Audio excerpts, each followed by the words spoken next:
भारत की बेटी और केरल की नर्स निमिषा प्रिया की फांसी माफी के लिए एक नहीं बल्कि पांच रास्ते निकल आए हैं। 16 जुलाई को निमिषा प्रिया को फांसी होनी थी, लेकिन यमन प्रशासन ने 15 जुलाई को फांसी को टालने का फैसला किया। उसके बाद से निमिषा प्रिया को बचाने के लिए काम कर रही संस्था सेव निमिषा काउंसिल, उनके वकील, भारत सरकार का प्रतिनिधिमंडल और केरल के ग्रैंड मुफ्ती मौलाना अबू बकर मुसलियार की ओर से लगातार फांसी माफ करने की कोशिशें चल रही हैं। वैसे अब तक तलाल अब्दो के परिवार ने ब्लड मनी लेकर निमिषा की फांसी माफ करने के प्रस्ताव को स्वीकार नहीं किया है, लेकिन ऐसे मामलों को करीब से समझने वाले लोगों का दावा है कि निमिषा के केस में 5 रास्ते ऐसे हैं जिससे उनकी फांसी माफ हो सकती है।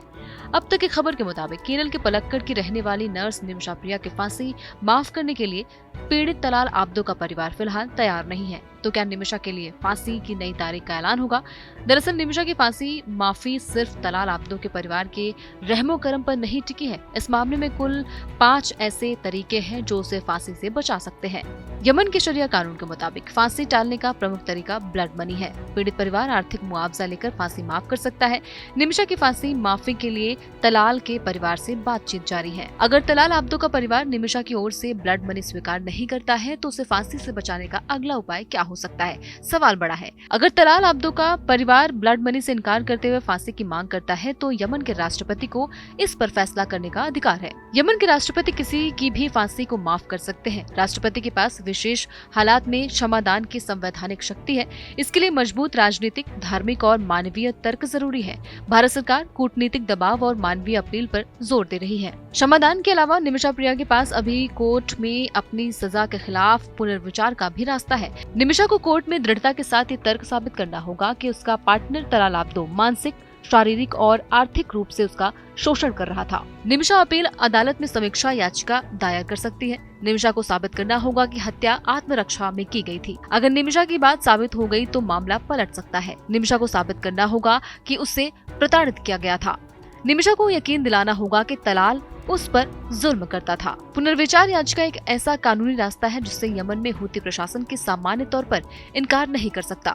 हालांकि उस अपील के जरिए निमिषा को अदालत में मजबूती के साथ ये साबित करना होगा कि उसका क्लिनिक पार्टनर तलाल अब्दो के जुल्म से उसे पुलिस ने भी नहीं बचाया। इसके अलावा निमिषा को बचाने में राजनयिक संबंध भी बहुत अहम भूमिका निभा सकते हैं। भारत सरकार और यमन प्रशासन के बीच बातचीत जारी है। भारत की अपील पर हूती विद्रोहियों ने राजनयिक दबाव में फांसी टाली है। भारत सरकार मानवीय आधार पर यमन से उच्च स्तरीय वार्ता कर रही है। यूएन और रेड क्रॉस जैसी संस्थाओं की मदद भी ली जा सकती है। भारत का राजनयिक दबाव हूती विद्रोहियों के लचीलेपन पर निर्भर है। भारत सरकार की ओर से राजनयिक बातचीत और ग्लोबल मीडिया के दबाव में निमिषा प्रिया को अंतर्राष्ट्रीय स्तर पर समर्थन मिल रहा है। इससे यमन की हूती विद्रोहियों पर दबाव लगातार जारी है। इसकी वजह से यमन और हूती प्रशासन मिलकर पीड़ित तलाल अब्दो के परिवार को समझौते के लिए मना सकते हैं, लेकिन ये भी नहीं हो सकता तो निमिषा प्रिया को बचाने का एक और उपाय है। ब्लड मनी और क्षमादान दोनों ही उपाय फेल हुए तो उम्र कैद आखिरी रास्ता है, क्योंकि ब्लड मनी का ऑफर ठुकराने के बाद क्षमादान की संभावनाएं नहीं रहती। ऐसे में मृत्यु दंड को आजीवन कारावास में बदलने पर जोर दिया जा सकता है। उम्र कैद के लिए मानवीय अपील, मेडिकल हालात और राजनयिक दबाव जरूरी है। भारत सरकार निमिषा को बचाने के लिए सभी उपायों पर काम कर रही है। भारत का विदेश मंत्रालय और दूतावास निमिषा प्रिया को निःशुल्क कानूनी सहायता उपलब्ध करवा रहे हैं। इसके अलावा उसकी मदद के लिए यमन आने जाने वाले प्रतिनिधिमंडल को वीजा सहायता के साथ ही साथ काउंसलर चैनल से मुलाकात की सुविधा भी दी जा रही है।